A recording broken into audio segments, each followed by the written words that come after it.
Guys, I just got invited to a party at Sharon Tate's house. Now you guys can come, but you gotta promise not to embarrass me. The Resurrection of Charles Manson was directed by Remy Grillo.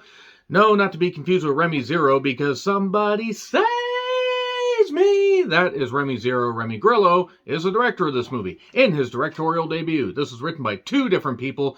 Brev Moss, who, well, this is his feature credit as far as writing, and also he was one of the producers. And Joss Plasse, or Plaz, not actually certain how to pronounce that, Plasse. If I mispronounce it in any way, I do apologize. He's in this movie as Mitch, and also was in the new iCarly and Wildflower, which is another movie I need to check out and will review shortly. And it stars Catherine Hughes as Tiana, or T for short. Would you like a spot of tea? Who has a bit of a tragic past, basically. It turns out that there are certain things in her life, like she lost a love recently, she was in group therapy, met Mitch, and then they get together and they decide, we're going to make a movie about Charles Manson.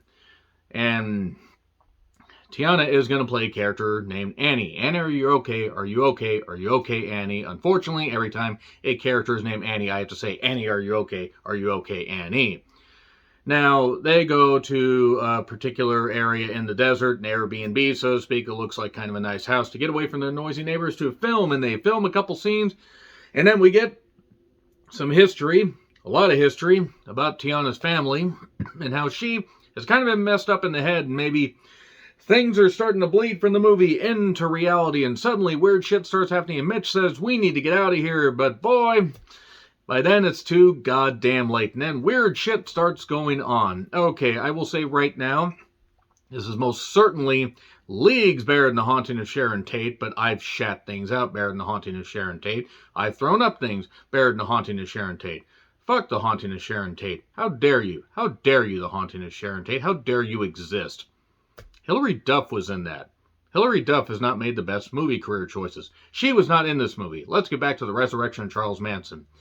Well, I'm going to say right now, before I get into spoilers, that the title, they try to live up to the title pretty much. It's also a 78-minute long movie that almost seems to be missing some footage, because there's a point where it builds this relationship between Mitch and Tiana, and then we get the flashbacks of Tiana's family, the relationship and strained relationship with her father and mother, and then we find out why certain characters have been introduced in the weirdest ways, and why it just seems like suddenly all this weird stuff's going on in this weird conglomeration of characters and craziness.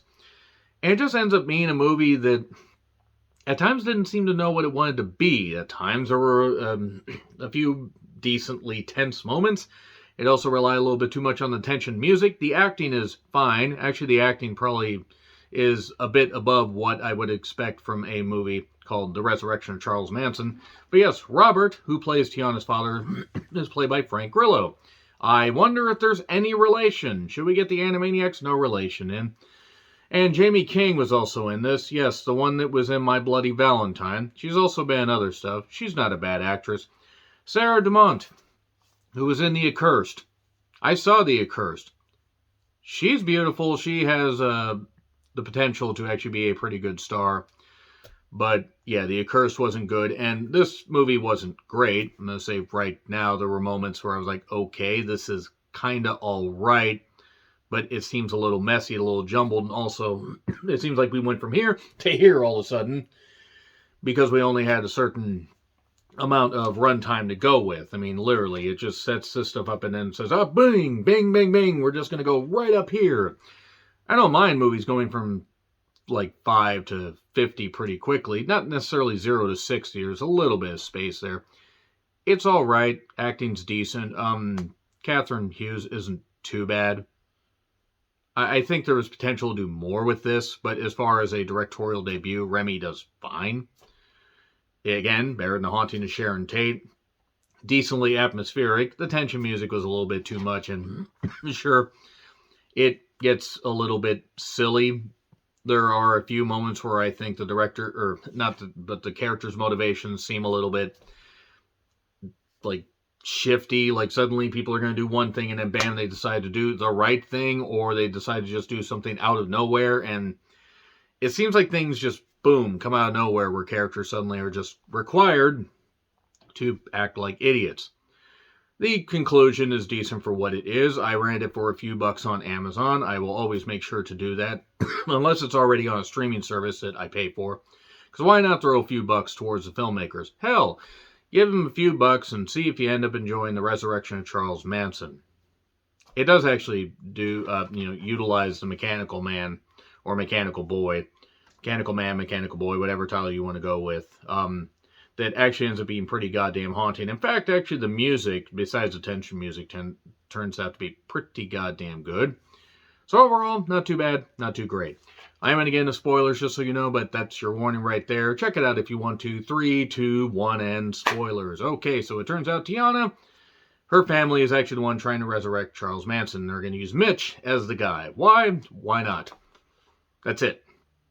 Like, really, that's it. There's a guy named Lucas that is killing off snakes and acting all weird and all rednecky out in the desert. And it turns out that's actually her brother. It's all a plot to get Mitch in the right frame of mind, drug him with some stuff. Apparently, Mitch uses an inhaler that is barely implied at all before he starts using it, and then that's it. He's drugged. He tries to drive away along with Tiana, but then they crash. And then we get Tiana being upset at her brother Lucas. We get more flashbacks with the dad and the mother, because they're Mansonites, as it were. And the funniest kind of moment, actually, is Lucas hands Tiana a gun, says, "Oh yeah, by the way, you got one bullet for you if you really want to do that." Well, he takes Mitch's body off to clean it up because he's the perfect vessel to resurrect Charles Manson for some reason. And then she uses the one bullet to shoot her brother and kill him with a shovel. Now, that was kind of a good scene. That was actually pretty well done. And then she decides that she can't fight her family. She's not fighting with her family. She is not Florence Pugh and fighting with my family. More in the pity. And she decides to go along with the ritual. They had a bag with Charles Manson's ashes, or soaked in Charles Manson's ashes, or possibly soaked in ether to knock out anybody that was trying to put logic into this, and puts it over his head, and the ritual and all this. And then the cops show up. And, of course, the fucking pigs, lions, and stuff like that going along with the Mansonite deal. And there are some people that get shot. The dad just wanders off. And then there's another guy that's part of this whole thing. While Tiana is crying in the box with Mitch's corpse that he may or may not be resurrected as Charles Manson. And then Tiana is in group therapy again with this guy Eric. And he says, "Hey, wait a second, you want to just grab a coffee?" Eric looked like one of the guys that was part of the goddamn cult. I don't think he was, but, a few people started to blend together, honestly, because some of the characters weren't fully explained. And then Tiana's driving, while Mitch is just seemingly happy. I guess he was resurrected, possibly as somebody other than the name of Mitch. I don't know. The movie just kind of ends up slamming into and it just crashes right into it. I mean, it's not bad. It's not great. I'm going to give it a C+ because there were interesting parts to it. I look forward to seeing what Remy Grillo can do. But again, there just seem to be large chunks cut out of this goddamn thing. There you go, C+. Agree, disagree, what I said, like, share, subscribe, Twitter handle in the description. I'm John Replin. I'll see you soon.